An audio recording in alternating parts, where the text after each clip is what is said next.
Ja,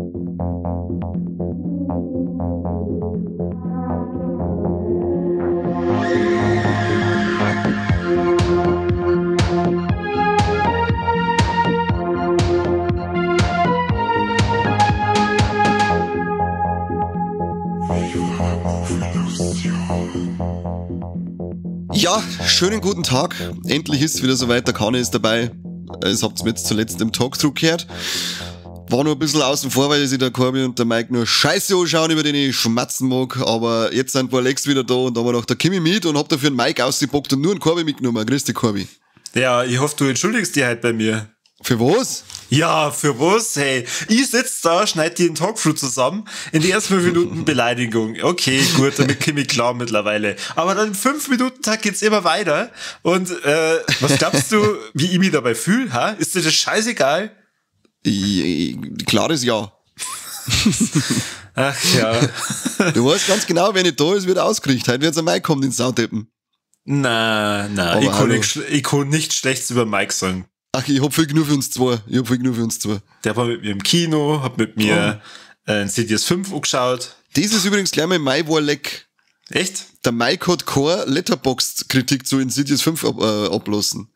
Das liegt aber daran, dass er wollte mir auch nach dem Film nicht sagen, wie er ihn gefunden hat. Und hat dann deswegen auch keine Letterboxd-Review geschrieben. Okay. Und ich glaube, das wollte er nachholen jetzt, nachdem der Podcast veröffentlicht worden ist. Ah, okay. Da bin ich mal gespannt, weil ich hab gestern mal wieder unser Viva la Movie Illusion Letterboxd-Profil up-to-date gebracht. Und wir machen ja immer Mischwertungen dann für die Filme. Aber bisher hat liebe Mike noch keine Insidious Teil 5 Bewertung ablassen. Aber dafür macht anscheinend gerade ein 80er Italo-Horror Marathon, weil er nämlich einen Fulci nach den anderen bewertet. Mhm. Ja. Ja, lassen aber wir sei halt. es einfach Grund, das sind immer schöne Marathonsens. Oder Ja. Mehrzahl Marathonsens. Du, apropos Insidious 5, hast du da schon reinschauen können? Nein, leider noch nicht. Ich bin jetzt Okay. leider noch nicht dazu gekommen. Ich muss jetzt mal schauen, das Wochenende ist, glaube ich, wieder relativ vollgepackt, ob ich ihn unter der Woche noch schaffe. Ich meine aber auf alle Fälle noch im Kino sehen. Das will ich noch schaffen. Mhm, okay. Und ich habe jetzt halt auch eine Folge noch nicht angehört, weil ich nicht weiß, wie er sich so mal anspoilert, das zwei Gratler. Mhm, wie Sau? Aber mir kurz gesagt, du hast ihm 2,5 von 5 gegeben. Wirklich dann nur mittelmäßig oder eher tendierst zu schlecht? Schlecht. Warum gebe ich ihm dann 2,5? Verstehe ja die Bewertungen nicht. Na, dann hört einmal unsere Podcast-Folge dazu an. Also in meinem Fazit, das Positive hat schon wieder zu bewogen, dass ich ihm zumindest 2,5 Sterne gebe. Ja, da bin ich ja gespannt. Ich wollte eigentlich nur, bevor wir jetzt hier Vollgas geben bei die Warlex, und ich meine, diesmal ist der Mike nicht dabei, das heißt, wir haben ja jede Menge Zeit. Ja, die Folge wird mindestens 1,5 Stunden dauern. Du, ich glaube, das hier will jetzt dann entweder Folge 196 oder 97.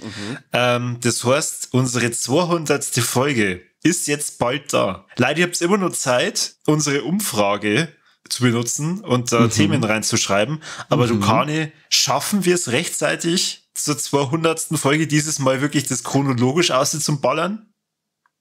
Keine Chance. Keine Chance. Leider, das ist ein Haufen Arbeit, da möchte ich nichts hören. Also, wenn sich da einer beschwert, hau ich ihm ins Sacke. Ja. Also es ist wirklich so. Wir haben ja Großes geplant. Wir haben es, glaube ich, vor ein paar Folgen schon mal angekündigt. Wenn ihr gerade noch nicht sitzt, dann setzt euch ganz kurz hin, egal wo ihr gerade sitzt, und wenn es gerade auf der Straße geht, setzt euch kurz hin. Wir machen das wieder live. Ui. Und es dürfen alle kommen. So viele Plätze, wie wir haben, also ungefähr 4 Leute dürfen kommen. Aber wir haben ja, glaube ich, ein bisschen mehr Plätze, gell? Ja, es könnten ein Handvoll mehr sein. Aber genaueres an Plätze und an Datum sagen wir euch noch. Es könnt euch gerade vielleicht schon mal die Anfang September, ein bisschen die Samstage Anfang September notieren. In die Richtung wird es wahrscheinlich gehen, wo wir uns dann live sehen können und es uns bei der Aufnahme von der Folge zuschauen dürft. Richtig, genau. Mit Standing Flitzer sind Ovations. selbstverständlich willkommen. Aber nur weibliche, scharfe. Ja, richtig. Genau, ob was scharf ist, definiert der Mike. Da habe ich übrigens auch schon richtig gute Tipps gekriegt. Wie man scharfe Flitzer findet. Nein, für den Fall, dass der Mike wieder nicht dabei ist, weil es gibt ja momentan diese ganzen AI- und KI-Trends und so, Ja. da soll man halt einfach eine künstliche Intelligenz namens Mike mitnehmen. Die vom Seppi gespielt wird. Na. Also idealerweise irgendwie, vielleicht gibt es da den einen oder anderen findigen Programmierer, der uns da ein Programm schreiben kann, das mit Mike seine Sprachphrasen gefüttert wird und wo wir dann, weiß nicht, per Alexa oder so das dann steuern können. Das wäre eigentlich schon cool. Eigentlich auch ganz witzig, ja. Schauen wir mal, was wir haben ja noch Zeit und es ist, wie du schon sagst, wahrscheinlich so sicher wie das Amen in der Kirche, dass der Mike wieder mal nicht dabei sein wird. So habe ich nicht gesagt. Ja, aber ich lese zwischen den Zeilen, Corby, Da sollten wir uns frühzeitig auf alle Fälle überlegen, was wir da für einen Ersatz für Hidan, damit er vielleicht ein bisschen repräsentiert wird. Ja. Der arme Mike. Wenn ihr jetzt bei der Folge 199 seid und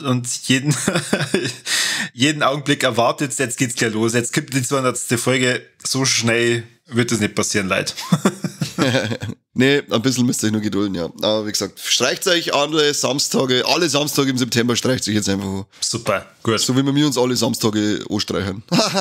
Nein, ich nicht. Ja, dann verzeih mir mal, du hast gesagt, der Juli war ein großer Monat, ein Monat mit großen Momenten. Was hast du denn so alles erlebt und gesehen? Nix. Ja, wie nix?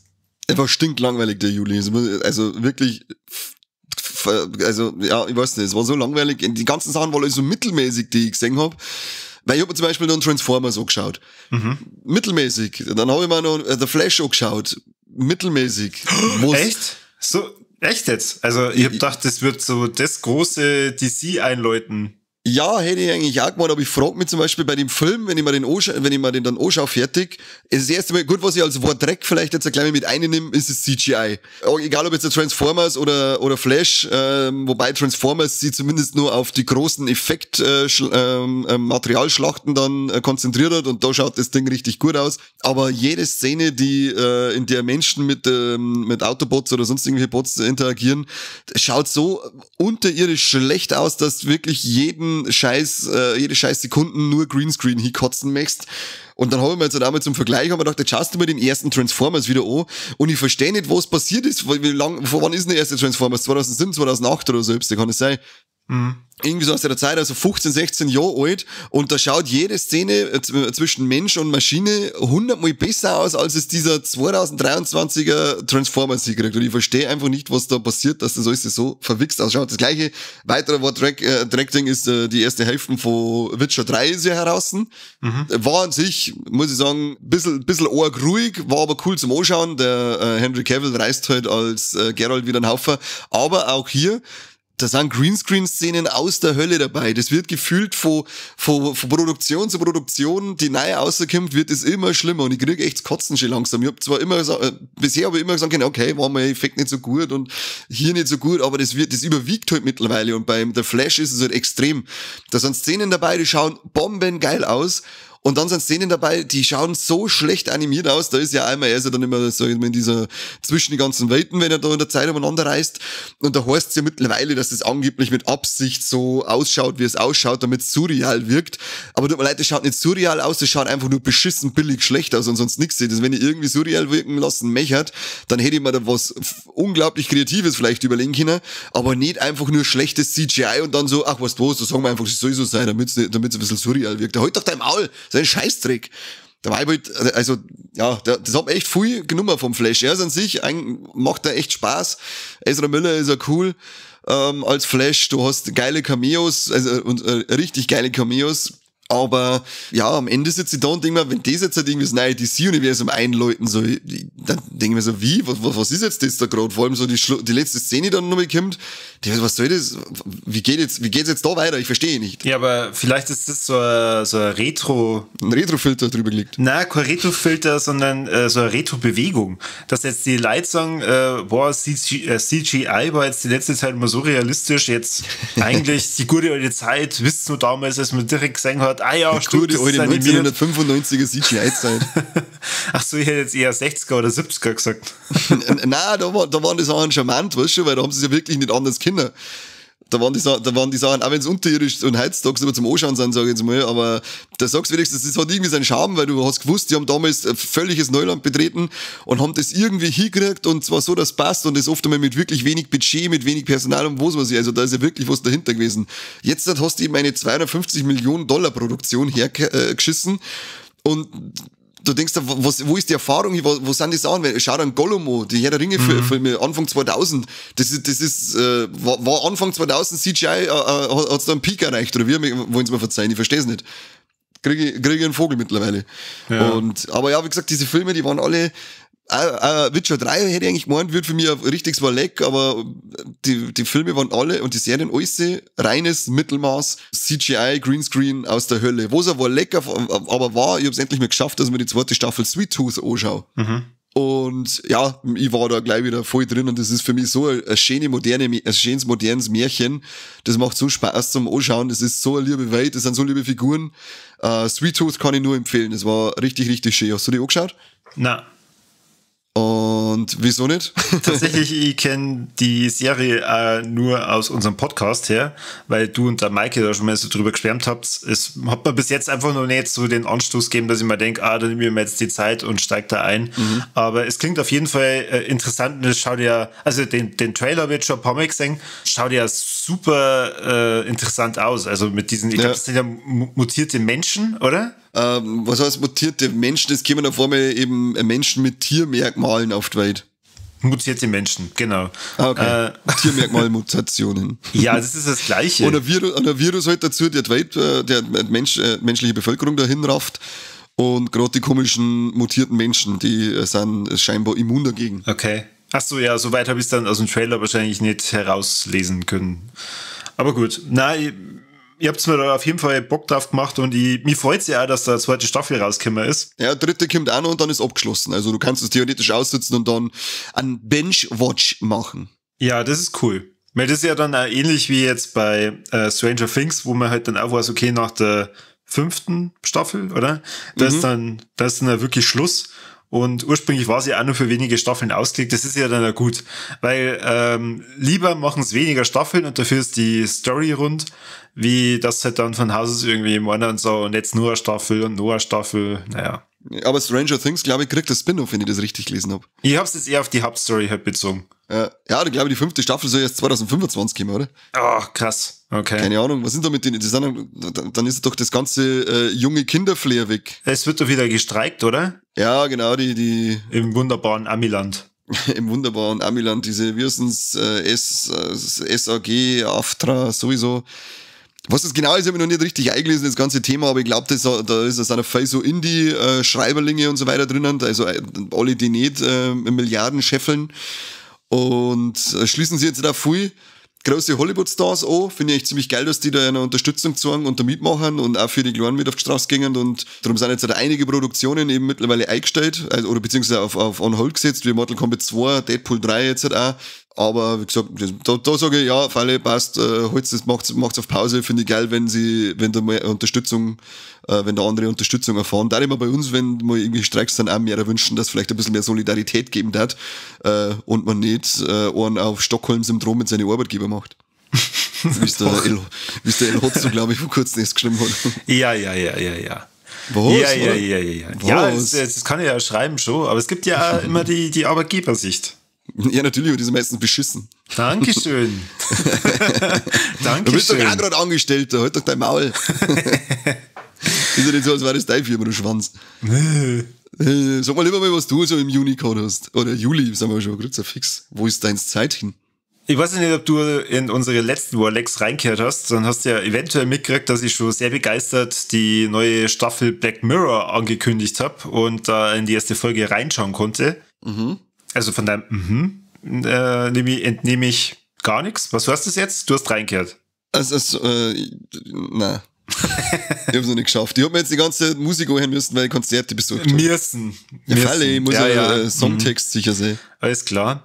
Auf jeden Fall, ich habe mir die restlichen Folgen angeschaut von der 6. Staffel, müsste das jetzt sein. Und ich habe zwar jetzt einige Kritiken gelesen, die dann eher ins Negative gingen und es war mindestens eine Folge dabei, die war ein bisschen lame.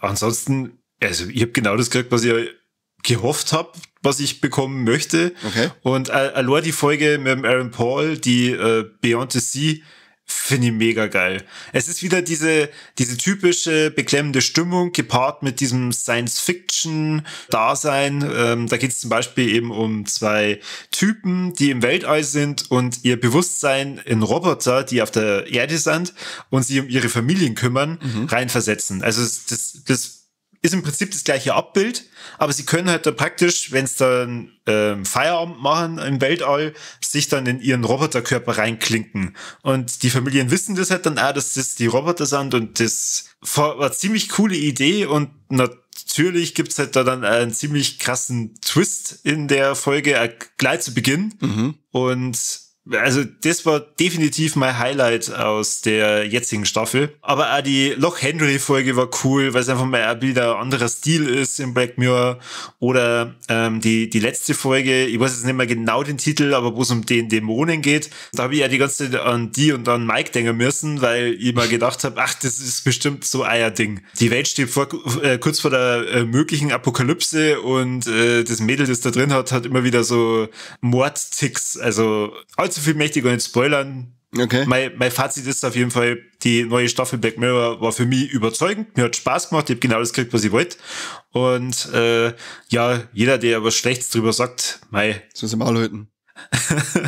Ich hab's da bestimmt andere Serien, wo ihr drüber schauen könnt, und dann, naja. Ja, ich hab auch verhältnismäßig durchwachsene Kritiken zu der 6. Staffel gelesen, weil ich muss mich ja outen, ich habe ja immer noch keine ganze Staffel Black Mirror angeschaut.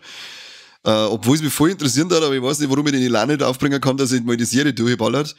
Aber ja, du hast es von dir bis jetzt rein positiv gehört. Ein Kumpel hat mir auch noch gesagt, dass es sehr gut findet. Aber ich sage jetzt mal so, die Portale, die Einschläge, die man kennt, da waren sie alle recht verhalten. Aber gut, wir wissen ja was ich von Filmkritiker halt. Und man muss ja auch sagen, du hast jetzt gesagt, du hast keine ganze Staffel geschafft. Also darum geht's ja gar nicht. Jede Folge ist ja eine Geschichte für sich.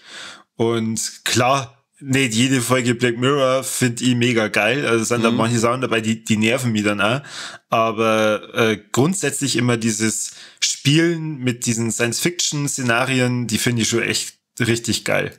Ja, wie gesagt, mich hat's voll interessieren. Ich hab 2 Folgen oder so hab ich gesehen, und den Film Bandersnatch, oder heißt der? Ja, genau. Den interaktiven. Genau, die habe ich gesehen, und mir taugt's, wie gesagt, voll, aber ich habe irgendwie immer wieder ein bisschen so den Elan dazu verloren. Die Star Trek Folge, die ist auch ziemlich cool, wo so ein Mädel in ein Spiel reinzogen wird und dann das alles da durchleben muss. Das ist halt ziemlich geil. Ja, also ich kann Black Mirror immer nur empfehlen. Mir macht's immer total viel Spaß, mir das mit der Jessie, mit meiner Frau zum Schauen, weil die hat dann jetzt wird dann gleich, sobald die Folge aus ist, mich fragt, und wie hast das du gefunden? Also ich hab's so und so gefunden, und es war echt cool, und ich bin schon gespannt, was die nächste Folge bringt. Ist der besoffen oder nüchtern? Nein, die ist da nüchtern. Ah, okay. Also da redet's auch so viel. Genau.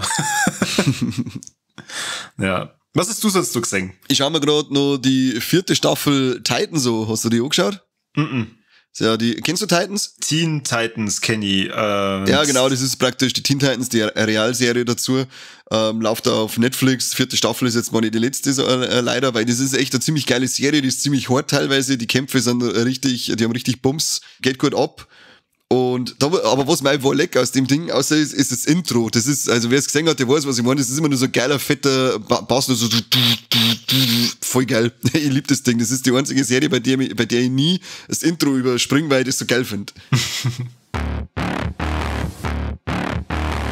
Ich weiß auch nicht, warum mir das voll abgeht. Vielleicht, weil ich insgeheim voll der Bass-Fetischist bin. Ja, das stimmt. Kann sein. Also, wenn in ihm in der Nähe war und irgendwo kein Bass, dann hast du immer so, what are you doing? Step Bass. Oh Gott. Aber ich kann zwar die Serie selber auch empfehlen, ist für mich zwar jetzt kein Wollek, hat einige Wollek-Momente drinnen, kann es aber trotzdem sehr empfehlen. Titans ist gut, und ja, nach 4 Staffeln jetzt leider gar. Coole Figuren, coole Kostüme. Du hast einen Nightwing drinnen, und er ist ein sauhart. Taugt mir. Aber nix kommt ans Intro ohne. Gib Intro. Dem ist das Beste. Aber hast du noch gar nicht so geschaut davor, oder? Na, Also, Teen Titans habe ich ganz lustig gefunden. Die ist Weltklasse. Die Zeichentrick, oder? Ja. Ja, die ist Weltklasse, die liebe ich. Da habe ich jetzt aber auch nicht alles gesehen, und ja, Weil ich habe immer ein bisschen ein Problem dann damit, irgendwelche Comic-Verfilmungsserien zum Schauen.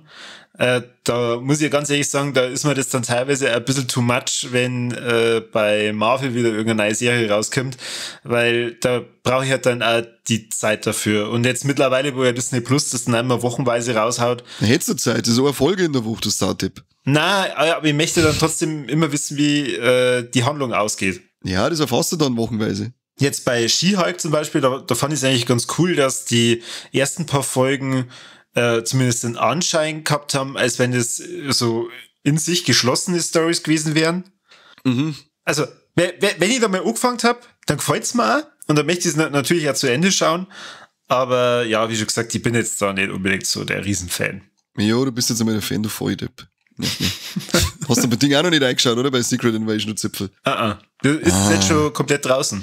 Na, da kommt jetzt die Woche die 4. Folge und ich glaube, es sind glaube ich schon wieder gerade 6 Folgen. Kotzt schon wieder ab. Ja, ich habe da gerade einen Monolog drüber gehalten, warum ich dann da noch nicht reinschaue. Ja, ist doch mir scheißegal. Mandalorian zum Beispiel habe ich komplett genossen. Das habe ich auf einen Abend durchballert. Alle 3 Staffeln? Na, die letzte Staffel. Also. Und ich fand's mega. Also das hat mir dann wieder total gefallen, weil das ist dann für mich so ein gigantisch großer Film. Ja, das stimmt, ja. Ich mache das auch in der Regel, ich schaue es mir immer natürlich wochenweise an, weil das Internet ist ja ein Spoiler-Minenfeld und manchmal passieren doch noch unerwartete Dinge. Jetzt schaue ich es mir wochenweise an, aber danach haue ich es mir dann in der Regel auch nochmal am Stück durch. Ich finde vor allem diese Marvel-Serien, das habe ich schon oft gesagt, die sind immer ein bisschen einzigartig und ein wenig mutiger als die Filme. Und Secret Invasion nimmt sie jetzt da wieder nicht aus, weil es eine richtig geile Spionageserie ist und für MCU-Verhältnisse ist es sau düster, es ist sau hart. Wir haben eine Folterszene, wo voll draufgehalten wird. Es ist so typisch eben Spionage-Ding mit so einem eiskalten Bösewicht, der an jeden eiskalt über die schießt mit Attentate, mit tausende Tode und so. Also es ist echt so, Marvel bist es du oder was passiert da gerade? Irgendwo habe ich gelesen, dass da so ein richtig einschneidendes Erlebnis anscheinend drin ist, das dann so das ganze MCU-Universum auf den Kopf stellt. Ist das so? Na. Okay. Ja, dann kack Internet, wirklich. Also für mich hat das MCU durch die Serie bisher nicht auf den Kopf gestellt. Okay. Aber man weiß ja nicht, vielleicht passiert ja noch etwas Unerwartetes, das ich noch nicht weiß. Oder vielleicht habe ich, was weiß ich, wieder Mike auch wieder mit Steve und Chipstüten eingeschaut, während das passiert ist und hat man danach gedacht, okay, feiert nichts. Ja. Ich weiß es nicht, aber ich glaube, dass dir das gefällt, weil, wie hat dir Captain America 2 gefallen? Der mit dem Winter Soldier? Oh, den habe ich bis jetzt nur 1 Mal gesehen. Ah, okay. Weil der wird nämlich oft so als Favorit oder allgemein als MCU-Favorit, glaube ich, aufgezeigt. Echt? Wegen seinem geilen, er hat wirklich so ein Spionage-Setting und ist ein bisschen geerdeter und ein bisschen ernster. Und Secret Invasion schlägt halt voll in die Schiene ein, aber setzt noch mehr drauf. Also sie ist noch ernster, sie ist noch brutaler vor allem auch. Und es ist halt auch echt cool mit dem, weil da geht es ja um die Skrulls, die man aus Captain Karen kennen. Mhm. Und du weißt halt wirklich nicht, wer ist jetzt einer, wer ist keiner, wer kehrt zu wem. Es ist bis jetzt ein schönes, angenehmes Verwirrspiel. Okay. Und eben, wie ich vorher schon gesagt habe, freue ich mich immer mehr über die Marvel-Serie mittlerweile als die Filme, weil die immer ein bisschen überraschender sind. Mhm. Musst du auf alle Fälle reinlunzen. Na. Doch, ich schau dann rein, wenn es komplett durch ist. Müssen wir ja Folge aufnehmen. Ah, wir müssen. Was wir ja, immer müssen. Falle, das hast du mit dem Blut unterschrieben. Aha, schön. Weißt du denn immer noch was, die Folge? Also, du hast ja vorhin gesagt, der Juli hat für dich eigentlich so gar kein Highlight dabei. Es war irgendwie so durchgehend lame. Ja, irgendwie schon. Ich weiß nicht, ob ich irgendwas vergessen habe, was passiert ist. Keine Ahnung. Ja, du hast offensichtlich einen Welthit verpasst, der auf Netflix den Monat rausgekommen ist. Einen Welthit, der auf Netflix rausgekommen ist? Ja. Jetzt lass mich mal überlegen. Nein, ich weiß nicht mehr. Es ist endlich rausgekommen auf Deutsch. Ich war total überrascht, dass das bei Netflix bei uns hier erscheint. Und zwar Weird, die Al Yankovic Story. Mit Daniel Radcliffe als Weird Al Yankovic und Alter, es ist genau so, wie ich das erwartet habe. Ich habe den Film mittlerweile schon 2-mal gesehen. Einmal auf Englisch, einmal auf Deutsch und es ist jetzt schon einer meiner absoluten Lieblingsfilme in diesem Jahr. für die Hörer, die mich ja bereits kennen und normalerweise ja mein Spleen in Richtung Dokumentation und so und Biopics kennt, ja, es ist ein Biopic über Weird Al Yankovic, aber es ist ein Biopic, das sehr, sehr stark übertrieben ist. Also es ist auch nur mal ein bisschen so eine Komödie oder wie, weil ich kann mir bei dem Film überhaupt nichts vorstellen. Vollgas. Also Weird Al Yankovic ist ein Parodist, kann man sagen. Also der er ist Parodiseur nennen sie das Wort. Ach so, Entschuldigung, Gesundheit. Also er ist eigentlich er ist ein richtig in meinen Augen ein begabter Musikant, der aber halt vor allem dadurch berühmt geworden ist, dass er halt dann populäre andere Songs mit eigenem Text versieht und dann halt parodiert. Ja, zum Beispiel das ist einer meiner Lieblingssongs von ihm. Er hat aus dem Beat It von Michael Jackson Eat It gemacht. Ich glaube, das kenne ich sogar. Amish Paradise von Gangster Paradise parodiert. Das ist total geil. Und ja, also mit seinen neueren Parodien ist er vielleicht dem einen oder anderen im verrückten Internet schon mal begegnet. Den Typen gibt's aber schon seit die 80er, glaube ich. Und daher hat sie das hier angeboten, dass man halt da sein Leben verfilmt, aber sein richtiges Leben ist eigentlich so langweilig, dass man halt sich dann da gedacht hat, na gut, machen wir halt dann hier auch wieder eine Parodie von einem Biopic und man schaut sich den Film an und fragt sie bei jeder fortschreitenden Szene, ja, war das jetzt wirklich so oder verarschen die mich gerade? Zum Beispiel wird er als Jugendlicher von Freunden überredet, dass er mit auf eine Party gehen soll und dann ist er auf der Party und auf einmal stellt sich raus, boah, scheiße, das ist eine Polka-Party und dann sagt er so, oh na, wenn meine Eltern mir erwischen, wenn ich auf einer Polka-Party war, dann bringen sie mich um und dann sagt er, ach komm, ein bisschen Polka, das schadet doch nicht. Tja, am Ende wird er von der Polizei dann aber aufgabelt und wird nach Hause gebracht und dann gesagt, ja, wir haben ihren Sohn auf der Polka-Party aufgegabelt. Dann sind die Eltern erstmal stinksauer.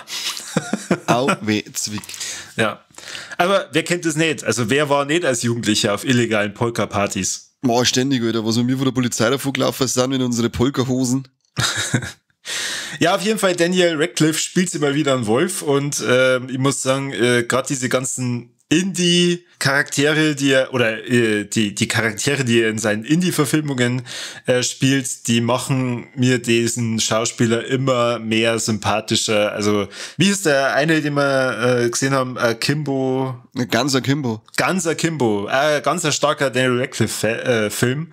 Und hier als Weird Al Yankovic richtig geil. Gerade wenn er dann live so die Songs performt und dann mit der Madonna rummacht und so. Ja.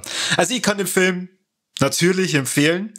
Ich kann aber jeden verstehen, der sagt, Alter, das ist absolut weder mein Humor noch meine musikalische Richtung. Dann lasst es. Ich liebe den Film. Punkt. Es ist doch die Hauptsache, wenn es dir gefällt. Hauptsache, oder? Ja. Genau. Okay, so ist es gut. Ja, ich hab, jetzt was du sagst, ich hab eine Meldung gekriegt, dass der jetzt auf Netflix ist, aber ich wollte ihn auch sehen, weil ich hab mir darunter überhaupt nichts vorstellen können, weil ich eben auch diese Figur nicht kenne und haben wir dann gedacht, ja, möchte ich dann aber ein Biopic zu irgendjemandem, der mir überhaupt nichts sagt, sagen, ich weiß es nicht. Aber wenn sie das eh nicht ernst nimmt und es überzogen ist und so, dann kann das ganz witzig werden. Dann schauen wir vielleicht dann doch einmal an. Ich finde den Typen, mal abgesehen von dem Film, der auch sehr gut ist, aber den Weird Al Yankovic, den finde ich einfach nur geil. Und ich kenne den tatsächlich schon richtig lang. Und ich habe dann auch nur mal überlegen müssen, ja, woher kenne ich den eigentlich? Also ich glaube, zum ersten Mal aufgefallen ist er mir bei Die nackte Kanone, weil am Anfang, wo der Frank aus dem Flieger aussteigt, da ist das so eine jubelnde Menge und dann meint er ja, okay, die jubeln ja wegen ihm und dann tut sein Kollege darauf hinweisen, nein, die jubeln deswegen, weil Weird Al Yankovic im Flieger war und dann taucht er da tatsächlich auf. Und ja, genau. Musikalisch ist er mir das erste Mal aufgefallen, als er die Parodie zu, also ich kenne tatsächlich jetzt gerade nur den Text White and Nerdy rausgebracht hat.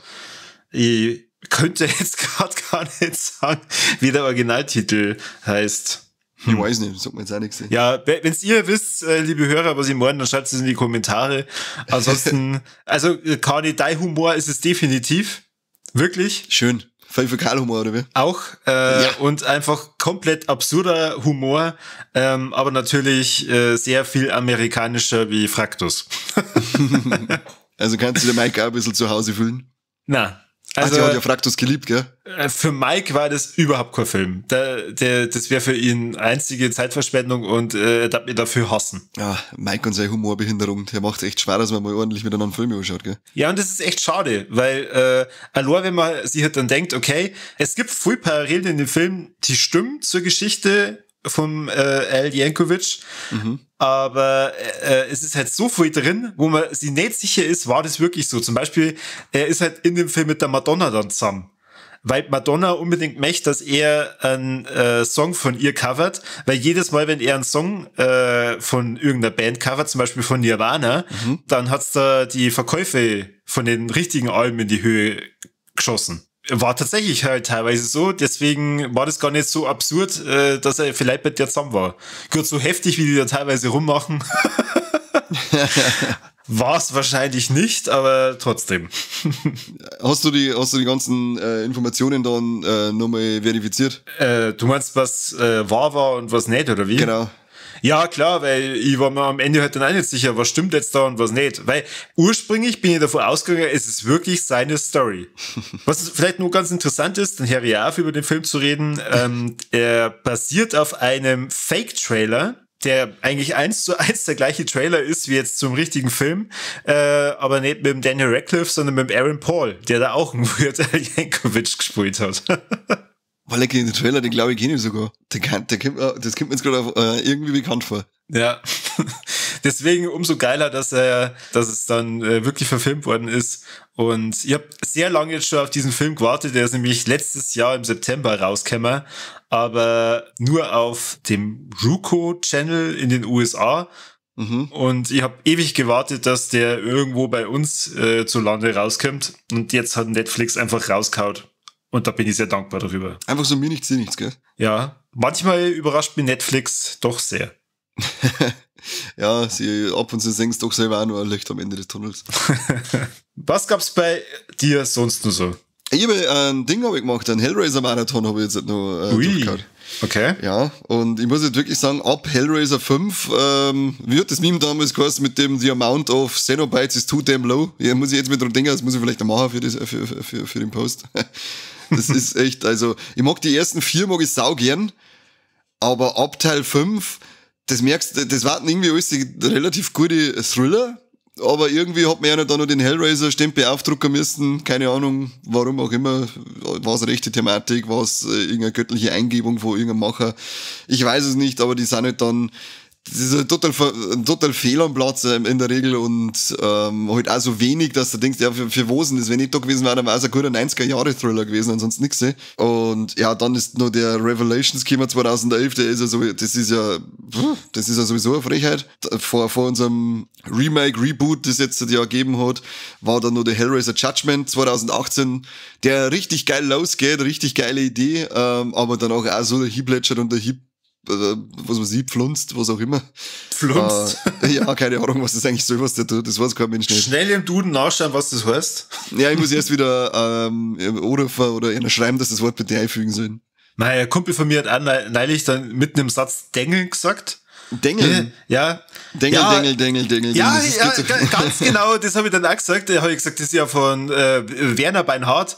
Da schaut er mich so an. Na? Was? Von was weiß denn dann? Da habe ich gesagt, doch, das gibt einfach, ja schon, aber das ist ja ganz eine andere Bedeutung. Da habe ich gesagt, ah ja. Und was heißt Dengeln?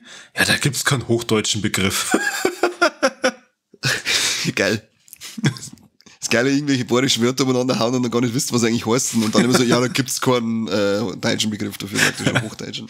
Ja, früher hat er immer Schnörpfel nur benutzt. Schnörpfeln? Ja, ob der Schnörpfel noch dran ist. Und ich denke dann immer, was zum Teufel soll wo dran sein?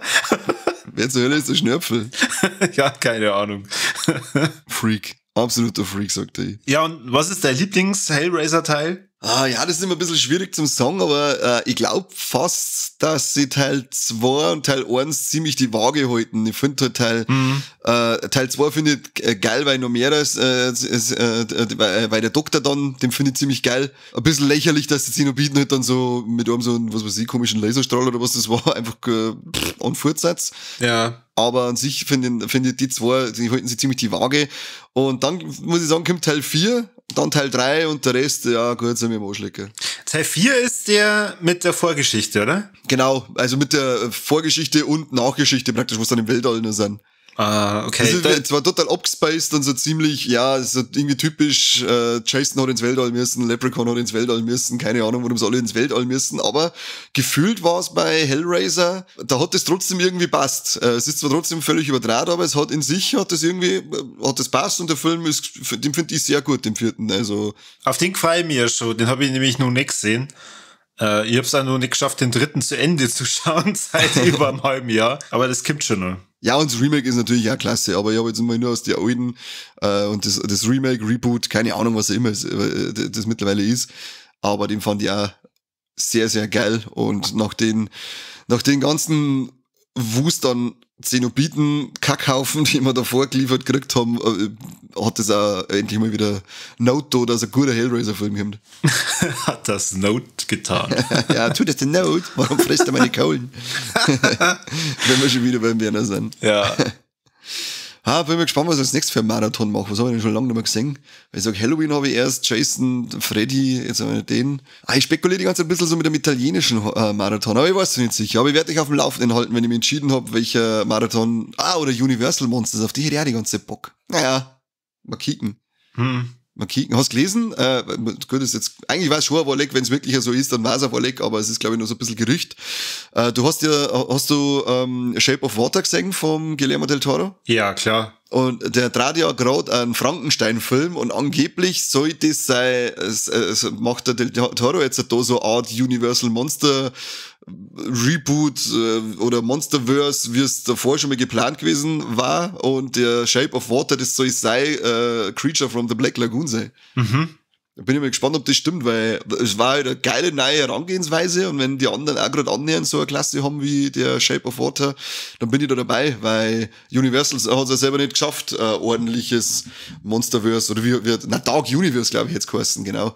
Da ist doch der Dracula Untold und dann noch der Tom Cruise, die Mumie, rausgekommen, und das war ja alles, vor allem die Mumie, legt mich am Arsch. Ja, aber sagen wir mal, Shape of Water, das hätte ich jetzt sofort geglaubt, wenn du gesagt hättest, ja, das ist ja das Black Lagoon Monster. Ja, ich habe da irgendwie nie so drüber nachgedacht, aber es hat voll Sinn gegeben, und auch optisch irgendwie. Sagen die nicht sogar im Film, die Eingeborenen haben ihn als Gottheit wahrgenommen oder so? Ich muss mal wieder anschauen, weil ich habe den nämlich nur zum Kino-Release gesehen und seitdem nimmer. Und gerade jetzt, wo ich das gelesen habe, muss ich dann nochmal anschauen, weil es sicher dann solche Verweise auch da schon geben wird, weil die werden nicht einfach so sagen, hey, hast du es eigentlich gemerkt, dass das Monster ausschaut wie das Creature von der Black Lagoon, machen wir vielleicht ein Monsterverse draus. Stimmt jetzt, was du sagst, ja, der Del Toro, der ist ja da sowieso ein Hund. Darum bin ich mir auch ziemlich sicher, dass es da wahrscheinlich einige Querverweise gibt, aber ich weiß von dem Film fast gar nichts mehr, außer dass ich begeistert war davon. Und deswegen wundert es mich, dass ich nur noch so wenig weiß. Also ich mag den auch sehr gern, den Shape of Water. Ich habe den, glaube ich, sogar auf Blu-ray. Aber seltsamerweise... Ich habe sogar ein T-Shirt. Also seltsamerweise ist es ein Film, der zum Beispiel jetzt der Jesse überhaupt nicht gefällt. Irgendwie habe ich das schon von mehreren Damen gehört, dass einer der Film nicht so gefällt, und ich denke mir, warum? Der ist herzzerreißend, der Film. Eine schöne Liebesgeschichte, die halt wirklich Grenzen sprengt und so weiter. Ja, der dann sowieso herzvoll und gefühlvoll, und dabei sind so eiskalte Puten und sonst nichts. Alles samt, wie es in der Kirche stehen, der ganze. Gott, ja. Du doch nicht so, gerade wenn Jesse gerade daneben sitzt, dann haut er wieder ins Kreuz, wenn du jetzt lachst. Wahrscheinlich, ja, genau. Ja, die hört immer zu und genehmigt praktisch, was ich dann sagen darf. Und wenn's lachen darfst. Ja. So kabliert. Ja, aber wie gesagt, ich war da auf alle Fälle dabei, wenn man den Del Toro da die Hand über die Universal Monsters gibt. Ja, schön. Ja, ansonsten, wenn du einen Marathon machen willst, dann heiz doch mal Supernatural durch, dann kann man mir zwar da eine Special-Folge drüber aufnehmen. Ich hab Supernatural ja schon 1,5 Mal gesehen. 1,5? Ja, aber 15 Folgen, die heizt halt nicht einfach so mit 15 Staffeln mit 24 Folgen. Na, stimmt. Also wir sind jetzt in der Mitte der 6. Staffel und ich bin schon gespannt, weil ich hab's bis jetzt immer nur so, du hast es auch noch heute mal gesehen, ich hab's nur kein einziges Mal komplett gesehen. What? Weil die dann irgendwann zur 10. oder 11. Staffel, also zum Release von der 10. oder 11. Staffel, aufgehört habe, es mir zum Schauen und dann gesagt habe, na, ich schaue es erst dann wieder, wenn es komplett ist. Aber like, ich soll nicht ausgehalten. Also ich habe schon immer gleich bei Release von den neuen Staffeln reinschauen müssen. Na, weil ich glaube, zwischen Staffel 8 und 10, da hat es irgendwie teilweise extrem gezogen. Das ist das mit die Leviathane, oder? Ja, Genau. genau. Also jeder, der irgendwie ein Problem, jeder, der Supernatural liebt, aber was schlecht sagt, der kommt immer mit die Leviathane und ich sag auch, das hat mich gescheit genervt. Und dann gab's noch Leviathane und dann die Höllentore. Und dann gab's noch eine Staffel, ich weiß nicht, ob das die 10. oder 11. war, da war die gegenseitige Bockerei so extrem. Da war's ja wirklich, ich glaube, dass es fast jede Folge so war, dass Sam hat ein Geheimnis, sagt's am Dean nicht, nächste Folge, Dean kriegt's aus, ist eine Folge lang beleidigt. Nächste Folge, Dean hat ein Geheimnis, sagt's am Sam nicht, Sam kriegt's in der nächsten Folge aus, ist eine Folge lang beleidigt. Nächste Folge, Sam hat wieder ein Geheimnis, sagt's, und das, lecker, was soll denn jetzt eigentlich der Kindergarten? Also noch künstlicher kann man kein Drama erzeugen als das jetzt gerade. Das war so nervig, sie haben ja natürlich immer eher eine gegenseitigen Bockereien, aber die waren immer okay, aber in einer Staffel haben sie es so übertrieben, dass da war ich kurz davor, dass ich sage, jetzt mag ich es nicht mehr anschauen, wenn sie nicht aufhören mit der Scheiße. Aber es hat sich dann in der nächsten Staffel so draht, dass ich 3 Kreuzzeichen gemacht habe. Und 7 Höllentore. Bis jetzt macht es auf jeden Fall tierisch Spaß. Die ersten 5 Staffeln sind aber natürlich Weltklasse. Ja, also die liebe ich auch. Also, das ist schon krass. Das weiß ich, die habe ich damals auch, als ich das angefangen habe, hat es die ersten 3 Staffeln, glaube ich, auf Blu-ray gegeben oder die ersten 4 oder auf DVD, ist wurscht. Und da habe ich damals noch Schicht arbeiten müssen. Und ja, da musst du dann um 4:30 übereinander aufstehen und um 2 schaust du auf du und sagst, fick die Hände, ich kann keine Folge mehr anschauen, aber ich muss. Ja, das war eine sehr schlaflose Zeit, sage ich das jetzt einmal. Ja. Aber geil, also ich lieb's auch. Ich hab's dann damals angeschaut. Ich glaube, bis zur 9. habe ich's gesehen. Dann habe ich nochmal von vorne angefangen und hab's dann durchgeschaut. Und ich glaube, dass ich nochmal irgendwie einen Teil oder so angefangen habe. Ich weiß nicht, vielleicht habe ich es was weiß ich, wenn man es aufrundet, schon 2 Mal angeschaut. Aber 15 Staffeln, 24 Folgen sind halt schon extrem. Mhm. Bis auf die 3., die glaube ich hat weniger, weil da war, glaube ich, damals der erste große Autorenstreik, oder? Ja, genau, die hat ein paar weniger Folgen. Nimmt sie zwar gar nicht so viel, aber trotzdem. Ja, was sind denn dann 5, 6 Folgen, die abgängen oder so? Ja, ich glaube 17 oder 18 Folgen sind es, ja. Weißt du, dass der Jensen Ackles da, der einen Dienst spielt, dass der zu den wenigen Menschen gehört, die ein fast perfekt symmetrisches Gesicht haben? Na. Da kannst du, wenn du ein Gesicht spiegelst vor einem Menschen, das ist ja nie symmetrisch. Mhm. Und er gehört, darum gilt er als so äußerst attraktiv, was ich sofort unterschreibe, geile Sau. Und den sein Gesicht, wenn du spiegelst, das ist fast symmetrisch, das ist fast spiegelgleich. Ja, aber hebt er das doch für die Special-Folge auf? Wann soll man die da? In 48 Jahren, wenn ich es nochmal angeschaut habe. Stellst du dir das vor? Ach Kim, du siehst es auf 3 Tage durch, ich brauche nur 3 Monate. Du bist ja geisteskrank, bist du. Ja, ein bisschen. Aber ja, können wir uns auf alle Fälle mal festhalten, weil ich hätte auch Bock drauf. Vielleicht macht man es irgendwie in Etappen oder so. Das wäre schon geil. Also hätte ich total Bock, weil ich liebe dieses Universum. Die haben ja immer so gewisse Storylines über ein paar Staffeln, weil dann kannst du, was weiß ich, 1 bis 5, dann die nächste Storyline und dann, ja, vielleicht kann man das auf 3, 4 Folgen. Halten wir uns damals mal auf die Habenseite. Ja, richtig. Sagst du in die Kommentare, ob es dir eigentlich das Ohrherz und wenn nicht, dann raus. Ja, genau. Spackenwein. Spackenwein. Was war bei dir nur los im Juli? Ja, ich wollte nämlich gerade sagen, ich habe eigentlich so gar nichts mehr zum Anschauen gehabt, aber ich war ein Wochenende lang in einem anderen Land. Österreich. Na, Tschechei. Na, ich war tatsächlich ich habe Bayern verlassen und war von Freitag auf Sonntag zusammen mit meinem Bruder und einem Kumpel im Phantasialand. Ein Männertrip war das. Ja. Und wir waren im Hotel Charles Lindbergh und das ist so ein futuristisches, ja, wie soll ich sagen, Zeppelin, Sci-Fi, England, Schrägstrich Abenteuer, Themenpark, wo durchs komplette Hotel und den kompletten Themenpark eine einzige Achterbahn durchgeht. Und zwar Achterbahn, wo man unten droh hängt und dann wirklich so das Gefühl hat, als darf man fliegen, und das war schon mega geil. Man muss dazu sagen, ich habe das, also ich mache einmal im Quartal mit meinem Bruder und dem Kumpel einen sogenannten Buddy-Tag, und wir wechseln uns immer ab, wer das halt dann organisiert, und wir machen es dann meistens so, man soll halt praktisch schauen beim Planen, dass das was ist, was allen gefällt. Man darf es die anderen aber nicht sagen, damit es eine Überraschung ist. Und Okay, cool. ich wollte eigentlich irgendwie nach Pullman City oder was war das andere? Da habe ich auch noch nachgeschaut. Ja, genau, erst habe ich noch an den Europapark gedacht. Und dann habe ich mal also Pullman City, keine Chance, dass du dann am Samstag nur irgendwie übernachten kannst. Das ganze Die Übernachtungen sind doch eh scheiße in Pullman City. Ja, aber ich möchte das saufen. Ja, schon, aber dann muss man sehen, dann hol ich mir ein Taxi und lass mich in ein Hotel fahren, bevor ich in Pullman City auf dem Holzbett schlafe. Ach, Kim, da gibt's jetzt ziemlich coole Hütten. Naja. Nee, egal. Und dann habe ich beim Europapark geschaut, habe da festgestellt, das ist schon sehr, sehr, sehr familien- und kinderlastig.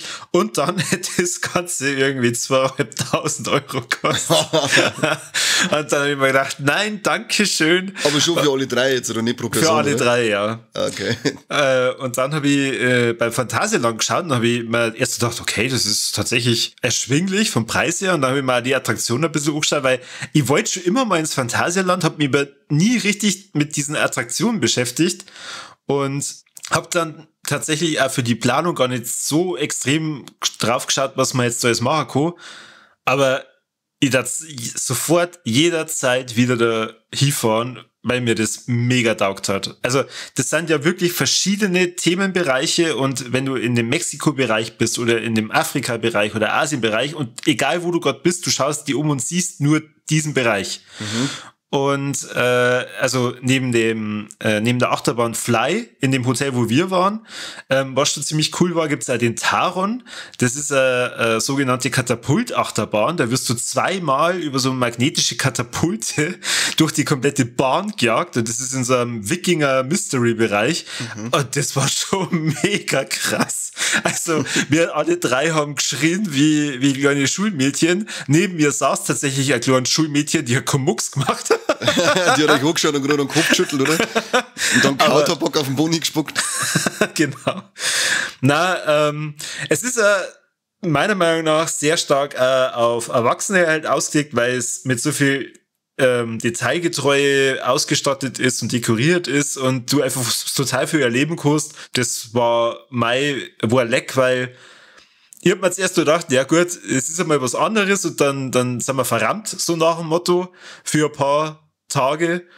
Aber dass das so ein Erlebnis ist und so ein richtig cooler Kurzurlaub, das hat mich schon extrem positiv überrascht. Ja, schön. Ja. Du warst wahrscheinlich auch noch nie im Phantasialand, oder? Na, Ist ja ein Stück weit weg. Also bin ich noch nie nicht gewesen. Wo ist denn das jetzt eigentlich so? Hast du jetzt nicht gesagt? in Brühl. Das Brühl. ist vor Köln. Köln. Das Jetzt, liegt in Deutschland. In Köln bin ich im Oktober noch. Ja, schau, kannst du vielleicht einen kleinen Abstecher nach Brühl mal.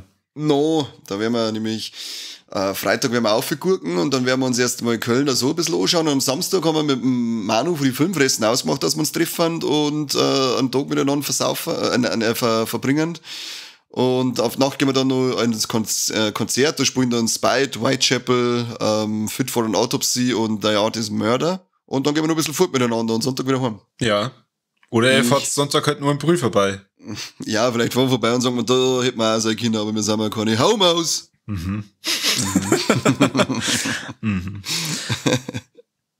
Aber es ist schön, wenn du sparst, Corby. Sonst beschwerst du dich immer, weil du der Einzige bist, der irgendwas abseits von Filmen und Serien mitnimmt. Jetzt mache ich das einmal, und schon werde ich als Homo bezeichnet. Finde ich toll. Dankeschön, du Arsch. Ja, ist doch gut. Also beschwer ich mich nicht. Ich sag gerade, das ist das von mir nicht verstanden, ob das zwei Behinderten. Aber Okay. schön, dass du dich bemühst. Mich freut das. Danke, das ist aber lieb. Mich freut das wirklich. Ja. Apropos Themen abseits vom Filmen, ich habe auch noch eins. Lass mich raten, Bulldog-Fahrer oder irgendwelche Holzlöffel, die bei irgendwelchen Eisbechern dabei sind. Das ist total bescheuert, weil man hat doch selber Löffel daheim. Was ist los mit Eis? Das ist bescheuert. Habe ich das schon gehabt mit den Holzlöffeln? Na, aber es hat mir jetzt Aber nicht überraschen, wenn es gibt. Holzlöffel sind schon eklig. Also Also das ist selbst, das finde ich schon eklig. So ein Holzlöffel, der fühlt mich wie beim Doktor. Nein, ich weiß nicht, wie oft dass du mit WhatsApp telefonierst. Oh, ich hasse das. Ich prinzipiell hasse es auch, ab und zu geht's mal nicht anders. Und ist dir da schon mal aufgefallen, wenn du jemanden anrufst, was WhatsApp für eine behinderte Art an Freizeichen hat? Na. Weil normal geht's immer so düt, düt, düt, gell? Und WhatsApp macht düt, düt. Und dann gibt's so Klick. Und dann sagst du Hallo, düt. WhatsApp hat immer einen so einen Verarschmoment drinnen, wo du meinst, jetzt geht jemand ohne und dabei geht keiner ohne, sondern das ist nur so komisches Klicken, das sich aber anhört, als deine abheben und dann kommt noch mehr, sagst du, Servus, und dann hast du noch mehr düt. Fick dich, leck mich doch WhatsApp, was soll das? Wer ist auf die Scheiße? Ja, sicher ein guter Witz, aber wer kommt denn auf die Scheiße? Ganz großes Kino. Wie oft das ich schon mit einem Freizeichen geredet hab. Der Entwickler von dem Klingelton, der wird gerade da sitzen, den Podcast hören und sie denken, ja, endlich. Es hat funktioniert, mein unglaublich toller Witz hat funktioniert. Das nervt mich tot. Ich weiß gar nicht, warum ich mit WhatsApp oft telefonieren muss, aber wenn ich es muss, dann weiß ich, dass ich mich aufregen werde. Ja, warum machst du denn das? Wieso musst du mit WhatsApp telefonieren? Ja, weiß ich nicht. Vielleicht bin ich ab und zu gerade im Chat drin und dann geht's halt schnell, dann drücke ich da schnell auf den Knopf, bevor ich rausgehe und ins Telefonbücher und das aussuche oder sonst Dinge. Du gehst ja eh nie ans Telefon, wenn die jemand anruft. Nur bei dir. Ah ja. Mhm. Bei die anderen haben sie erst die Freizeichen noch gar nicht gehört, da bin ich schon gegangen. Endlich rufst du. Yay. Mir völlig unbekannte Nummer. Aber das nervt mir auf alle Fälle. Das ist jetzt wie so ein kleines so, ja, leck mich, ich flipp aus. Scheiß WhatsApp. Mein Gott, echt, du hast Probleme. Ja, Kim, das sind so die Kleinigkeiten, die das Leben einfach schwerer machen, als es sein müsste. Ja, das stimmt. Wie Holzlöffel, gell? Ja, also, ich weiß jetzt auch nicht, aber ekelt die das nicht? Das ist für mich als da über T-Shirt schlecken. Ein Holzlöffel? Ja. Ich finde ja, das ist die ganze Müllvermeidung, Plastikvermeidung und so weiter in allen Ehren ist ja alles so schön und gut. Aber haut's mal ab mit dem Holzlöffel. Was weiß ich, da hat's mal Metalllöffel ein und verlangt zum Pfand. Kennst du zu Ostern diese Löffeleier? Die gibt's, glaube ich, auch an Weihnachten als Schneebälle oder so. Also, wo ja immer diese Milchcreme drin ist. Ja. In diesen Schokokugeln. Und ich glaube, es war Milka oder so. Keine Ahnung. Die haben in der Packung an der Mitte extra so eine Einkerbung drin für diesen Löffel, tun den Löffel aber nicht mehr dazu. Ja, da müsst ihr jetzt die Pressform umstellen. Ja, das klingt anstrengend. Aber immerhin, sie verlangen von ihr Leute schon mal, habt selber einen Löffel, ihr Idioten. Ja, wenn man es ja dann weiß, dann tut man sich einen Löffel ins Auto. Das ist wie mit dem Kaffee-to-go-Becher. Ja. Weiß ich, tue ich mal ins Auto, wenn ich unterwegs einen Kaffee durchstopp, dann lasse ich mir schnell einen einfüllen. Passt, alles cool. Das letzte Mal bin ich bei uns auch zum Bäcker rein, ich hab, wie gesagt, immer meinen Kaffee-to-go-Becher dabei. Dann gehe ich rein und sage, ich kriege einen Latte Macchiato zum Mitnehmen, ich habe einen Becher dabei, passt. Dann steht's da und macht den und schütten einfach in so einen Papierbecher halt wieder eine mit Deckel und dreht immer und holt man hier und dann sagt mein Becher so stehen, ach scheiße, und dann schützt von ihrem Becher in meinen Becher um mich. Jetzt hätte man einen mitgeben können, da war dann völlig umsonst, aber sonst dann einfach so weggeschmissen. Was soll ich nicht? Aber gut, wer schon wisst, was tut. Aber mit den Holzlöffeln haut's mal ab, gell, das ist eklig. Das allgemein Holzbesteck. Das letzte Mal irgendwas geholt zum Mitnehmen, da war dann ein Holzmesser und ein Holzgabel und so Scheiß dabei, also so der ganze richtige Assi. Richtig Assi. Ja, da fries lieber mit den Händen wie der Viech, bevor ich mit dem Holzbesteck ist, ohne Scheiß. Die meisten Viecher haben gar keine Hände. Ja, oder dann halt den einfach nur mit dem Rüssel im Teller, ist mir wurscht. Ja. Aber mit Holzbesteck, wenn meine Zunge berührt, das Ding, dann hebt's mich. Geht überhaupt nicht. Schön. Das war der Juli 2023. Große Momente. Große hölzerne Momente. Das ist schön. Mike, ich glaube, der Mike, der feiert Holzbesteck. Ich glaube bestimmt. Mike, der schaut mir nach Holzesser. Hat er jetzt ein T-Shirt mit einem Holzlöffel drauf? Ich weiß gerade, dass er einen im Mund hat, wenn man sagt. Stimmt, ja, genau. Holzlöffel Mike, wie er genannt wird. Scheiß Holzlöffel Mike, der nervt vielleicht. Aber schön, dass er heute nicht dabei war und schön, dass du dabei warst. Ach geh, ich hätte mich ja jetzt schon ein bisschen mit ihm über das Phantasialand unterhalten. Vor allem, weil ich weiß, dass er in einem anderen Land war. Mallorca. Hat es eventuell mit Playmobil angefangen. Stimmt. Ja, im Playmobil-Land, stimmt. Ja. Da war der Zipfel. Na gut. Aber ja, da ist schön, dass schön an die Leute, die zugehört haben. Das ist schön, dass es da war. Ach, da waren Leute? Ich hab gedacht, wir haben einfach schon. so mal wieder geratscht. Ich weiß nicht, ob es letztendlich ein paar den Salm, aber falls wir potenzielle Zuhörer hatten, vielen Dank, ist schön. Ja. Also ich freue mich auf jeden Fall, wenn ich in der nächsten Folge Talkthrough wieder dabei bin, weil dann werde ich euch blöden Grattler was verzeihen zu Diablo 4. Interessiert mich nicht, ob wir den Scheiß vom Seppi schon hören müssen. Ich hab mal von meinen Kollegen anhören müssen, warum ihr zwei über Diablo 4 eigentlich redet, wenn ihr überhaupt eigentlich nicht da auskennt. Ja, ich hab gesagt, mir interessiert's nicht und der Seppi hat gesagt, er hat's probiert und ihm interessiert's nicht. Aber das ist echt geil. Also man darf sie beim Schneiden schon anhören, dass über mich geschimpft wird. Dann hört man das natürlich dann auch, wenn es veröffentlicht ist. Und dann kommen Leute auf mich zu und schimpfen mich wieder, dass ich nicht dabei war, weil ihr zwei über Diablo 4 geredet habt und ich das nicht verteidigt habe. Wo ich mir dann denke, ist das jetzt gerade echt euer Ernst? Also der letzte Talkthrough ist nicht unbedingt dein Ding gewesen. Ja, aber so oder so anscheinend nicht. Jetzt hätte ich schon blöd angemacht, weil ich nicht dabei war. Ja, aber zu Recht. Aha, zu Recht. In dem Fall zu Recht. Aber jetzt gehen wir nicht auf den Sack mit deiner Jammerei, seid dann einfach mal dabei und klingt dir nicht irgendwie aus. Dann hast du die Probleme nicht. Ich sag, Corby, merci, schön, dass du dabei warst. Klingt dir nicht allweil aus, Zitat Kani. Der die letzten 5 Folgen fehlte. Ja. Halt deinen Schnauzer, schön, dass du da warst, Corby. Ja, danke Kani. Freue mich auf den Talkthrough. Ich mich nicht. Okay. Merci an die Leute, die zugehört haben. Ich sag auf Wiederschauen. Macht's es gut. Ja, vielen Dank fürs Zuhören und bis zum nächsten Mal beim besten Podcast der Welt. Nicht vom Phantasialand. Du, ich bin mit dem Viva la Illusion-T-Shirt rumgelaufen. Ja, ich hab dein Beitel schon gesehen. Na, Ganz schön schwul. dann Servus und bis zum nächsten Mal. Wiederhören.